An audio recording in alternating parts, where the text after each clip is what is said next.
Eu gostaria de convidá-los a abrir as Bíblias que vocês têm em mãos no livro de Atos, capítulo 16. Nós vamos ler apenas do versículo 31 ao versículo 34. Os irmãos que não estiveram ontem à noite conosco, se vocês puderem depois, acessem os meios disponíveis da igreja, porque os sermões têm uma conexão entre si, mesmo estando em lugares diferentes da Escritura, mas eles têm uma conexão entre si. Ontem, nós falamos que um dos destaques que havia ali para o nosso conhecimento era o fato de Abraão ter recebido ordem do próprio Deus de ordenar aos seus filhos que eles seguissem um caminho justo, um caminho reto, um caminho direito. E isso pode ganhar conotações as mais diversas no nosso tempo, porque o que é ser justo, o que é ser direito? E no sermão de hoje, na nossa reflexão de hoje, nós vamos entender um pouco mais o que é isso. Quando o Senhor nos ordena isso, o que é que Ele está ordenando? E como é que a nossa família, que é uma família incomum, porque sai do modelo comum da nossa sociedade, o que é que essa nossa família precisa para ser uma família incomum? Meus irmãos, diz assim o texto: eles responderam: creia no Senhor Jesus e você será salvo, você e toda a sua casa. E pregaram a palavra de Deus ao carcereiro e a todos os que faziam parte da casa dele. Naquela mesma hora da noite, cuidando deles, lavou-lhes as feridas dos açoites. Logo a seguir, ele e todos os membros da casa dele foram batizados. Então, levando-os para sua própria casa, deu-lhes de comer e com todos os seus manifestava grande alegria por ter crido em Deus. Essa é a história de uma família que se tornou uma família incomum. E nós vamos ver como é que isso pode nos abençoar e se refletir em nós no nosso tempo. Nós estamos aqui na segunda viagem missionária do apóstolo Paulo. Talvez estejamos ali pelo ano 51, 52, até 54. É aquele tempinho ali já da era cristã.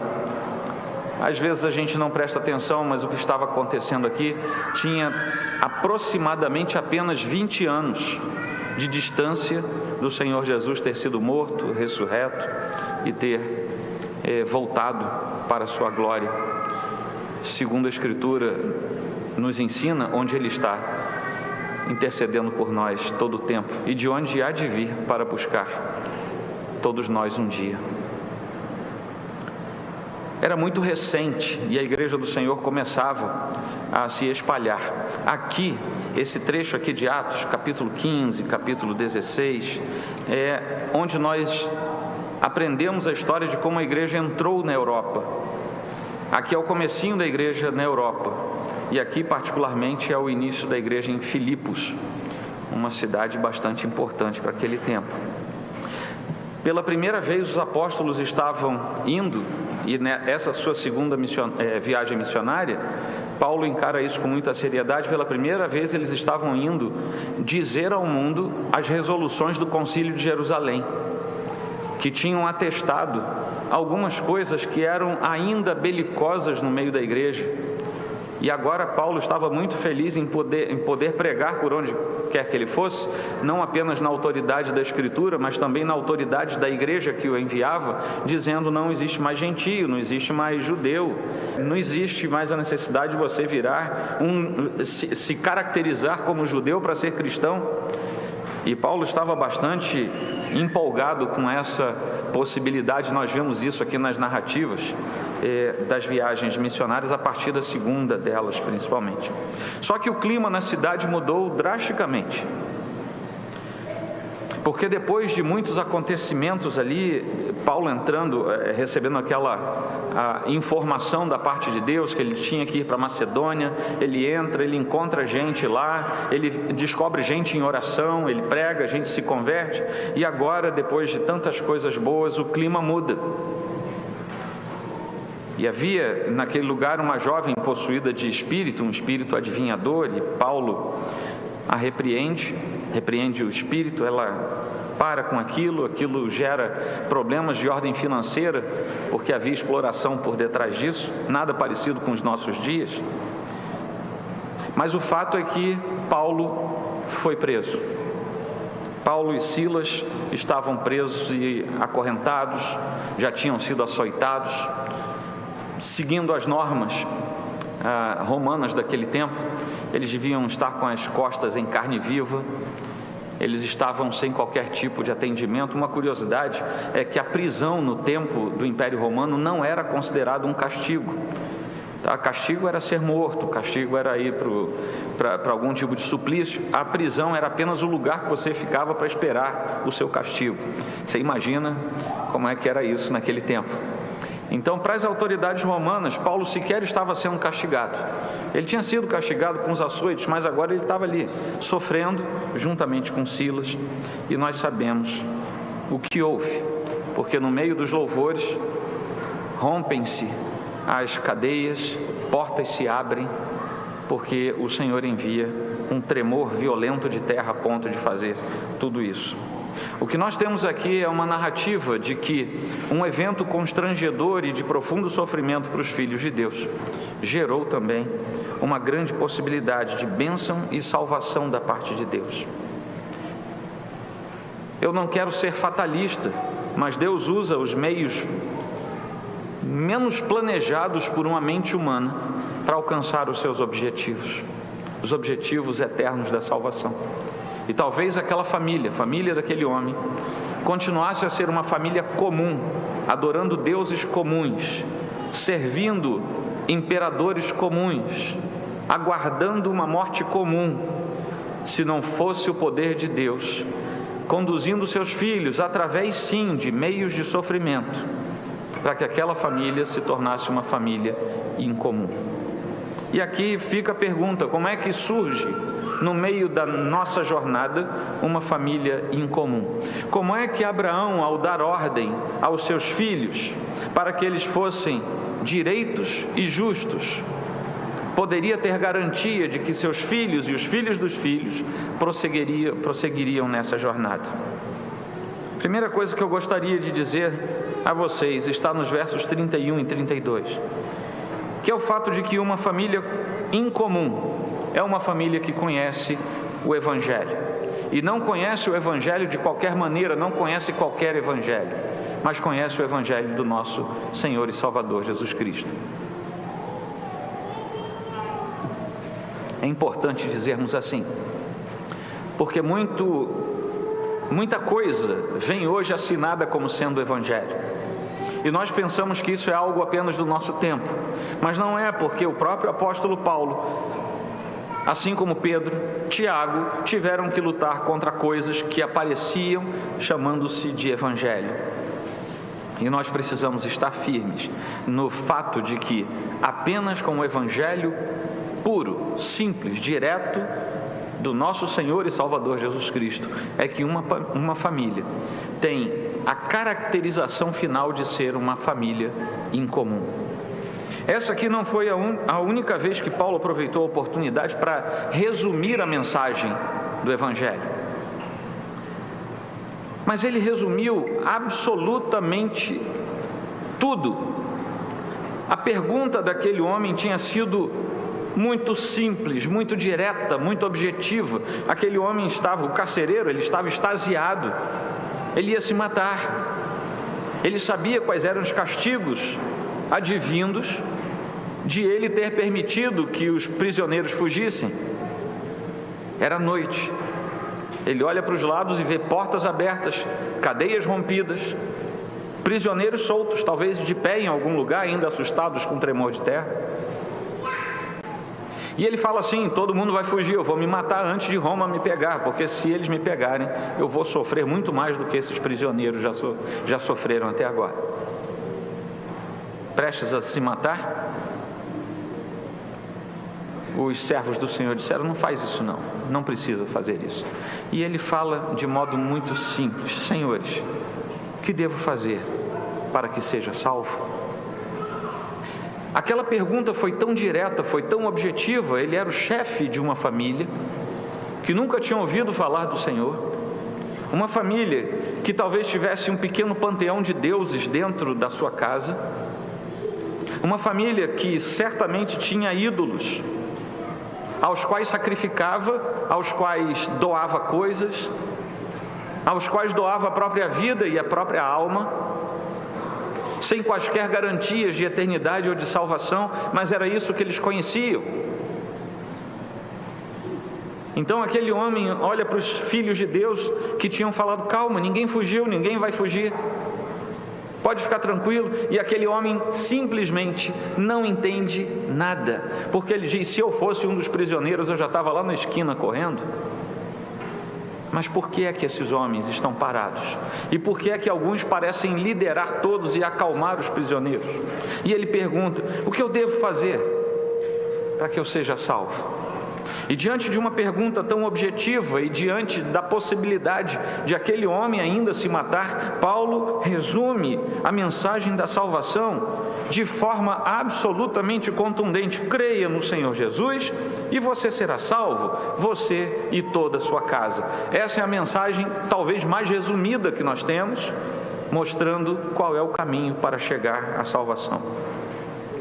Paulo já tinha resumido a mensagem em outros trechos que nós podemos ler, Romanos 1, 16 e 17, aqui eu não estou na ordem cronológica em que ele escreve, em que nós lemos: pois não me envergonho do Evangelho, e ele qualifica o Evangelho, porque é o poder de Deus para a salvação de todo aquele que crê, primeiro do judeu e também do grego, visto que a justiça de Deus se revela no Evangelho, de fé em fé, como está escrito: o justo viverá por fé. Esse é um resumo da salvação, do Evangelho do Senhor Jesus, de como se tornar um filho de Deus. Ele faz o mesmo em 1 Coríntios 1, 23 e 24. Mas nós pregamos a Cristo crucificado, escândalo para os judeus, loucura para os gentios, mas para os que foram chamados, tanto judeus como gregos, pregamos a Cristo, poder de Deus e sabedoria de Deus.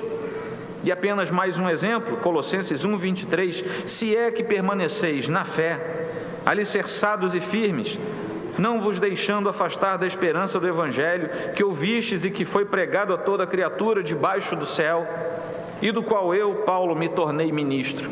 Paulo resume o Evangelho, e aqui está uma grande lição para nós, porque muitas vezes, diante da consternação da nossa família, e talvez você seja membro único da sua família que conhece o Senhor Jesus, e muitas vezes diante da necessidade que nós temos de obedecer a ordem, para ordenar aos nossos filhos, a nossa família como um todo, para que ela siga o caminho do Senhor, nós criamos caminhos mirabolantes, nós criamos grandes histórias, nós fazemos comparações até mesmo com outras religiões, nós fazemos caminhos que são às vezes até bonitos, mas que quando terminamos de contar, a pessoa olha para nós e continua dizendo: tudo bem, mas o que eu faço para ser salvo? Meus irmãos, a nossa mensagem precisa ser uma mensagem cirúrgica, porque aquela pessoa do outro lado, ela talvez ainda não tenha despertado em si o apreço por ouvir grandes narrativas a respeito do Senhor, mas ela vai entender quando você disser: se você crer no Senhor, você vai ser salvo. Ela vai entender quando você disser: o Deus que eu sirvo é um Deus totalmente amoroso. Ela vai entender quando você disser: o Deus a quem eu sirvo, eu só consigo servi-lo porque o seu filho morreu na cruz por mim, ponto final. E deixe que essa pessoa seja encharcada pelo amor do Senhor, porque a partir daí é obra do Espírito Santo. É claro que nós não temos uma receita de bolo, não é sempre assim, mas o exemplo apostólico é que aquela família foi confrontada com o amor do Senhor por apenas uma expressão frasal de Paulo: creia no Senhor Jesus Cristo e você será salvo, você e toda a sua casa. Aquela foi uma resposta breve e direta a uma pergunta tão direta quanto breve que tinha sido feita. O carcereiro tinha perguntado, talvez ele com o seu instrumento de suicídio ainda nas mãos, um cutelo, uma espada, alguma coisa. E Paulo respondeu exatamente o que ele precisava saber. O que é que a pessoa do outro lado da sua vida precisa saber? Meus irmãos, é muito comum nós ouvirmos hoje mensagens de cunho social. Olha como a minha igreja é boa, olha quantas cestas básicas ela distribui, olha quantas casas nós ajudamos a fazer. Meus irmãos, isso é maravilhoso, mas isso não responde à pergunta: o que eu faço para ser salvo? E a nossa família precisa ser salva. Nós não dominamos o conhecimento do Senhor sobre quem foi eleito. E é por essa razão que o Senhor nos insta a pregar a toda criatura, inclusive e principalmente a nossa própria casa. Nós pregamos aos nossos entes queridos quando nós somos os primeiros convertidos da nossa casa, mas nós também pregamos aos nossos entes queridos quando crescemos no Evangelho, porque a tendência do coração do homem é se amornar no meio da caminhada, e nós precisamos refrescar o nosso espírito, a nossa mente em Cristo Jesus. Aquele homem que era o interlocutor da sua família, estamos falando do primeiro século, o que o pai de família resolvesse estava resolvido para toda a família, até para os seus servos, era outra cultura. Mas quando aquele homem pergunta assim: o que eu devo fazer para ser salvo? Meus irmãos, eu não tenho dúvida que aquele homem deve ter pensado assim: esses homens são servos de algum Deus muito grande, muito importante, e ele vai me fazer proceder como eu conheço. Eles vão dizer para mim: você tem que levar um touro até o templo do Deus tal, vocês têm que amealhar ofertas e levar para o sacerdote ou sacerdotisa do Deus tal, vocês têm que fazer, vocês têm que cultuar, vocês têm que elaborar, vocês têm que se esforçar, vocês têm que se sacrificar, aí vem a salvação para vocês. Mas ele deve ter ficado boquiaberto quando Paulo respondeu: você não precisa fazer sacrifício nenhum. Houve um sacrifício feito há 20 anos atrás, em que um homem, feito homem, mas que era Deus, veio até nós, diferente de todos os deuses que você conhece, que são encharcados do caráter humano, porque são criados por homens. Esse Deus veio, andou entre nós, se fez como nós, e ele já foi o sacrifício. Você não precisa dar nada porque ele deu tudo, você não precisa fazer nada porque ele fez tudo. Tudo isso estava implícito nessa primeira resposta de Paulo: creia no Senhor Jesus, serás salvo tu e a tua casa.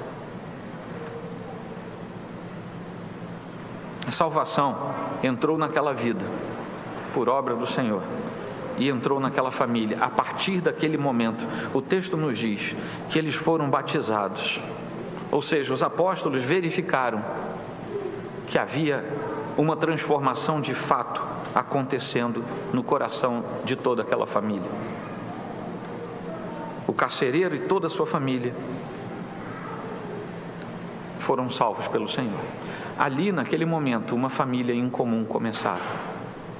Meus irmãos, não adianta, depois desses momentos de reflexão sobre família, a família em comum, não adianta nós estabelecermos uma lista de regras e de normas, porque senão nós vamos ter a mesma expectativa do carcereiro. O que eu tenho que fazer? O que eu tenho que sacrificar? O que eu tenho que dar? Eu posso fazer isso? Não posso fazer aquilo? Não é disso que o Evangelho trata. O que nós podemos, devemos ou não fazer é uma consequência natural do nosso encontro com o Senhor, porque o próprio Espírito de Deus passa a trabalhar no nível da nossa consciência, e com a ajuda da comunidade dos santos, nós vamos saber o que é para fazer ou não. Mas o fato é que nós precisamos entender que para nossa casa basta o Senhor, e muitas vezes o Senhor tem estado afastado dos lares de inúmeros servos de Deus, Brasil e mundo afora. Nós temos nos contentado com coisa pouca, nós temos querido ser família em comum, mas nos mantemos sendo família comum.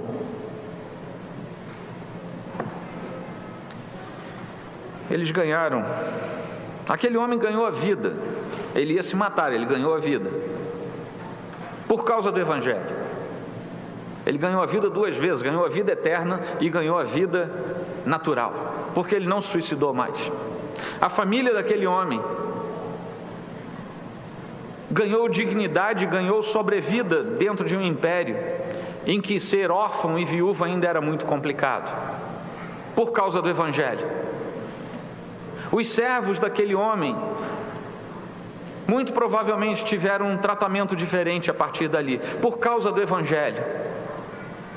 Porque uma família, quando se torna incomum, e o único meio para ser uma família incomum é em Jesus Cristo, ela começa a dar frutos diferentes daqueles que dava antes, por causa do Evangelho.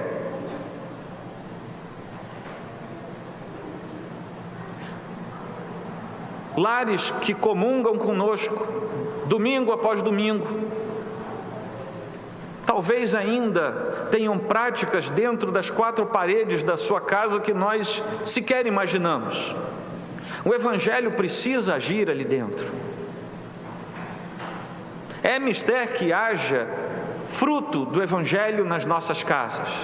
E isso, meus irmãos, também é algo que nós temos que esperar como auxílio direto do Espírito Santo, porque chega um certo momento em que os pais não conseguem mais gerir a vida dos seus filhos, e a criação tem que ter sido sólida, a fim de que tenhamos a firme esperança de que, tendo feito o nosso papel, nós podemos descansar naquilo que o Senhor haverá de fazer. Inúmeros pais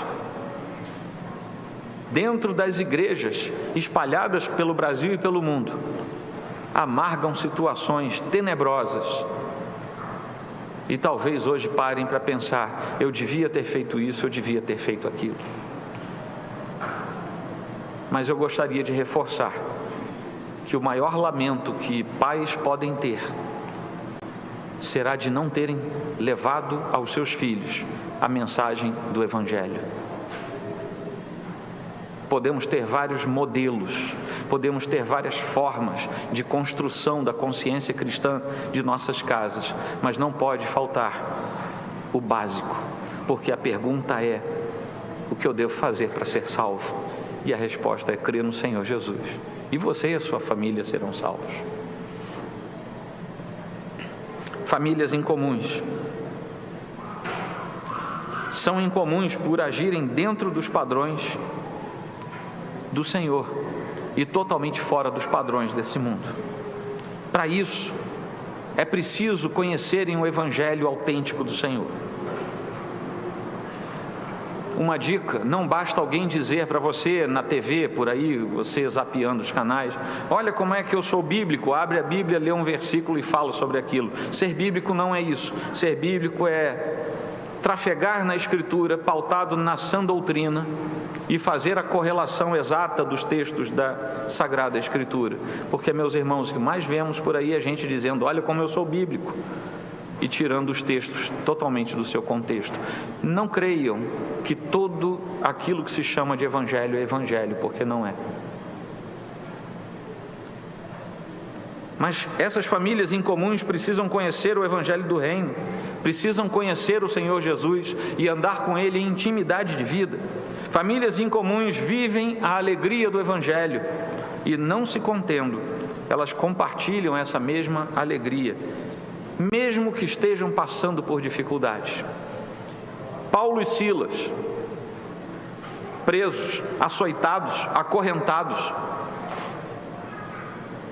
responderam a respeito do Evangelho e falaram da salvação do Senhor com grande alegria.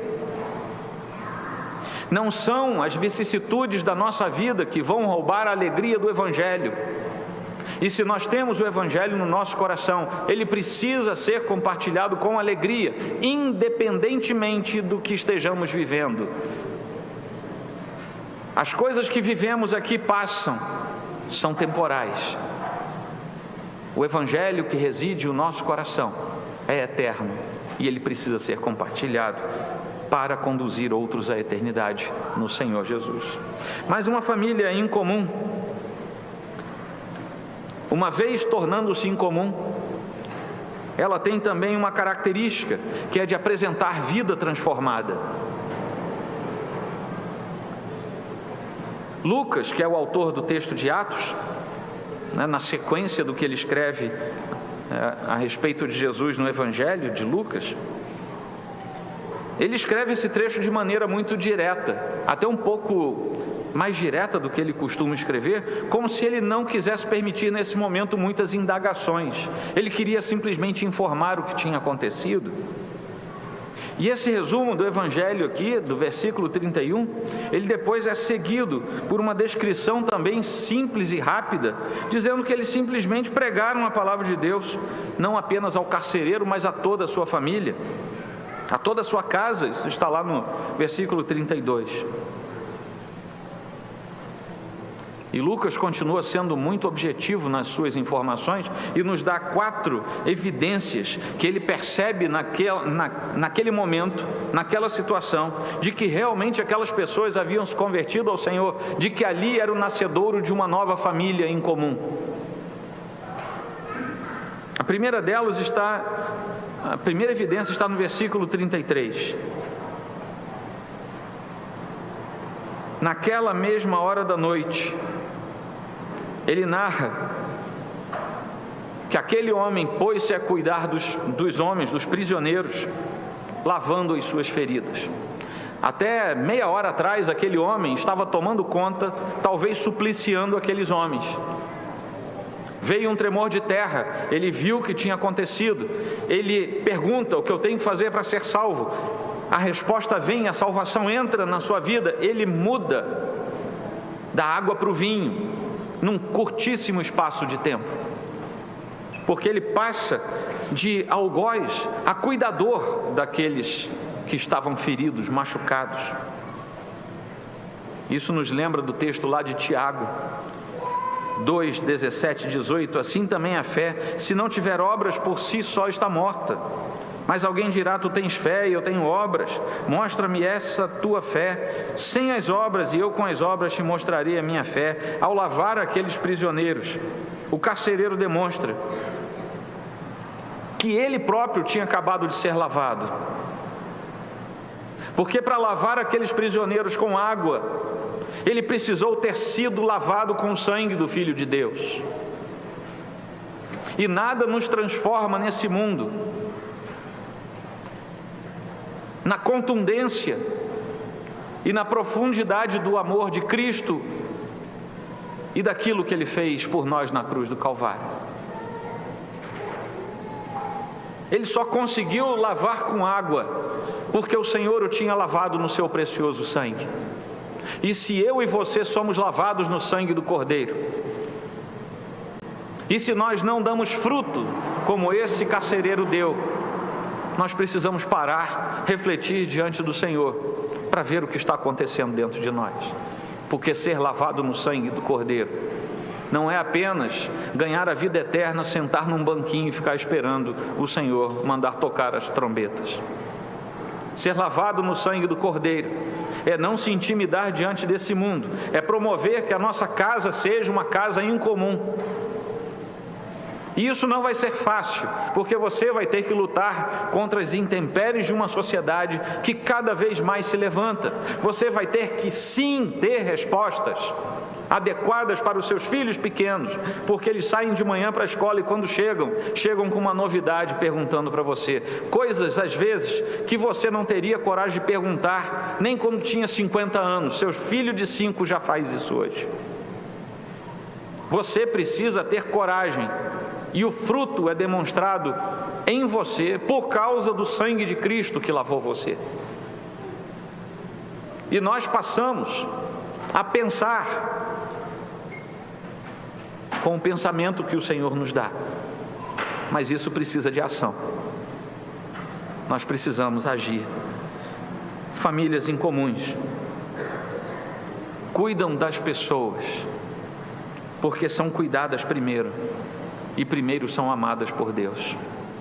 Para isso precisam ser famílias de Deus. A segunda evidência da transformação foi o carcereiro e toda a sua casa terem sido batizados. Com isso, havia uma declaração pública do pertencimento daquela família inteira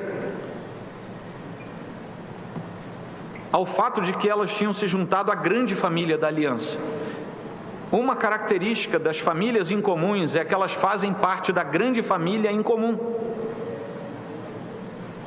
A menos que alguém viva num lugar em que seja proibido o Evangelho, ou que não haja meio de acesso, a família do Senhor, o núcleo familiar, ou seja, aquela família em comum, precisa estar conectado à grande família em comum. E isso nós sabemos na prática, quando as famílias se aproximam e também quando elas geram o desejo de fazer parte. Nós sabemos que não é o batismo que nos salva, mas o batismo é um indicativo público de que nós queremos sim aliança com o Senhor. Aquela família agora estava debaixo do pacto do Senhor. E famílias incomuns andam com Deus e demonstram isso por se conectarem umas às outras sob a aliança do Senhor. A terceira evidência foi a hospitalidade do carcereiro. Aquele homem tinha prisioneiros presos ao lado da sua casa. Agora, aquele homem salvo e aliançado com o Senhor convida aqueles que eram presos para serem hóspedes da sua casa. Isso é uma mudança absolutamente radical. Imagine você mora ao lado de um presídio, nem vou dizer que você seja o carcereiro, mas você mora ao lado de um presídio, acontece um tremor de terra, aquele monte de homem com uniforme de prisão saindo, você abre a sua casa gentilmente e fala: por que vocês não se hospedam comigo? Foi isso que aquele homem fez. Porque, meus irmãos, nós temos aqui a identidade de Paulo e Silas, que eram servos do Senhor. E os demais presos eram o quê? A Bíblia não diz o que eles eram. Por que eles estavam presos? E aquela família se torna hospedeira daqueles homens. Eu não estou falando para você fazer isso. Seja também prudente, tá? Não vá sair por aí procurando uma prisão e convidando todo mundo para sua casa. Vocês entenderam, né? A hospitalidade é uma das características de uma família incomum. Se não formos hospitaleiros, tem alguma coisa errada conosco. Você não tem que virar uma pousada, você não tem que virar um hotel, mas seja hospitaleiro. Essa é uma característica nossa, que nós herdamos da Escritura Sagrada. Não negligencieis a hospitalidade, pois alguns, praticando-a sem o saber, acolheram anjos. Está escrito em Hebreus 13:2. Não abra a porta da sua casa na expectativa de descobrir um dia se havia um anjo hospedado lá. Não é essa a ideia, mas a ideia é dizer que a hospitalidade é algo tão primoroso, que só pode ser oriunda da transformação de uma família numa família incomum. A hospitalidade, muitas vezes, é simplesmente abraçar aquele que está combalido do nosso lado. Talvez a sua família esteja firme, mas ao ver ao seu lado um irmão, uma irmã, lutando contra as questões da sua família, que o seu coração seja hospitaleiro e que você ore, que você abençoe, que você abrace. Isso também é hospitalidade. É quando dizemos: vamos andar juntos, porque juntos nós vamos chegar lá com a graça de Deus. As famílias incomuns são hospitaleiras. fazem o bem ao próximo, na medida em que as suas possibilidades permitem. Finalmente, a quarta evidência de transformação do Evangelho é o fato de que, assim como Paulo e Silas, o carcereiro e a sua família se alegraram por causa da fé em Deus. O finalzinho desse trecho diz assim: e com todos os seus, manifestava grande alegria por ter crido em Deus.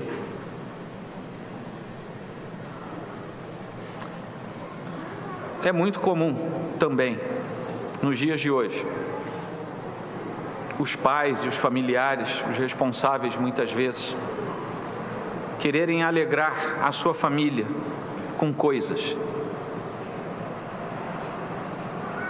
Olha o que eu comprei, olha o que eu trouxe, olha o presente, olha a grife. Quanto mais caro, mais alegria. Meus irmãos, o que a palavra de Deus está nos ensinando é que se você quer ver alegria no seio da sua família, nada disso vai trazer alegria eterna. Embora sejam coisas boas, pode dar presente. Se você puder, dê os melhores presentes. Mas para alegrar de fato o coração da sua família, dê a mensagem do Evangelho. Pegue o seu filhinho e dê a mensagem do Evangelho a ele. Pegue a sua filha na pré-adolescência, sente com ela e dê a mensagem do Evangelho.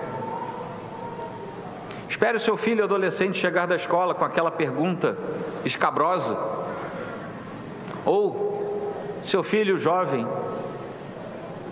permitir que você veja que ele está com reações estranhas. Não dê presente nessa hora, dê o Evangelho. Puro e simples, direto, objetivo, crer no Senhor Jesus. Faça isso da maneira como você, conhecendo a sua família, sabe que isso será ouvido e será agasalhado no coração. Para ver a alegria da sua família, você não precisa gastar um centavo, porque o Senhor pagou o mais alto preço que nós podemos, nem podemos imaginar que preço é esse. Você não precisa fazer mais nada. Tenha bens, tenha estudo, dê acesso acadêmico. Mas entenda que tudo isso é do segundo ponto para lá. O primeiro ponto é o Evangelho do nosso Senhor.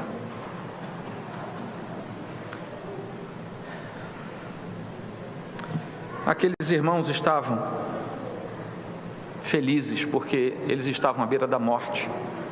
Os familiares estavam prestes a perder o seu arrimo, o seu pai. Os servos iam ficar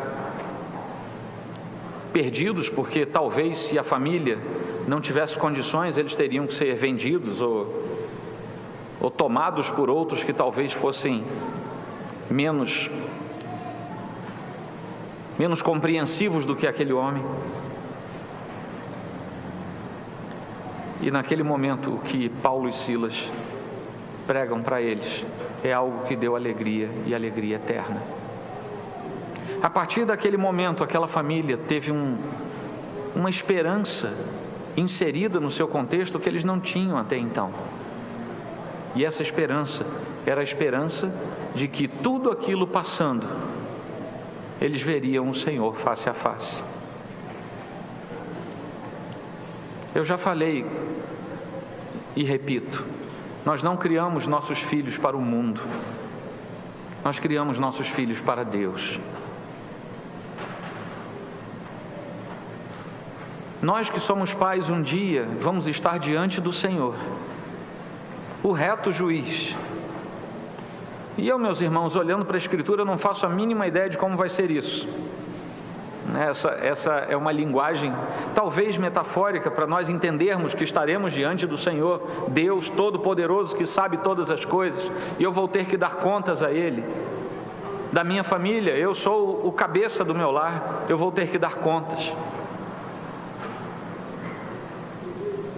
Os meus filhos terão que dar contas a Deus, porque eu ordenei, sermão de ontem à noite, eu ordenei que eles vivessem vida reta, vida justa perante o Senhor. Eu e minha esposa contamos para eles como é que eles podem ser felizes. E a resposta que nós demos a eles ao longo da vida foi: creia no Senhor Jesus e você será salvo, e um dia você terá casa, e por que não crer que a sua casa também será? Esse texto aqui, meus irmãos, não é um arrimo doutrinário, tá? Eles estavam falando para aquele homem, era uma promessa para aquela família, mas por que não pedirmos a Deus que faça isso também?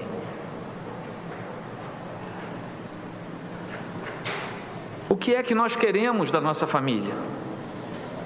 Quais são as preocupações que nós temos com a nossa casa? Quando o seu filho começa a crescer, qual é a preocupação que você tem com ele? Qual é a profissão que ele vai ter? Se ele vai ter uma vida mais folgada financeiramente que a sua? Você lutou muito, você quer privar o seu filho dessas lutas, seus filhos, né, no total, no geral, você quer privar os seus filhos de lutar? Você quer que eles tenham o bom e o melhor? O que é que você quer para os seus filhos? Que eles sejam pessoas de bem? Meus irmãos, tudo isso é desejável, tudo isso é lícito, mas se eles não forem servos do Senhor, eles morrerão e estarão perdidos pela eternidade.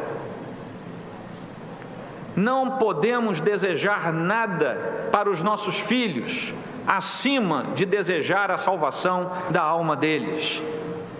Isso é sermos uma família incomum, porque no mundo as pessoas pensam em primeiro lugar o que vai ser, o que vai ter.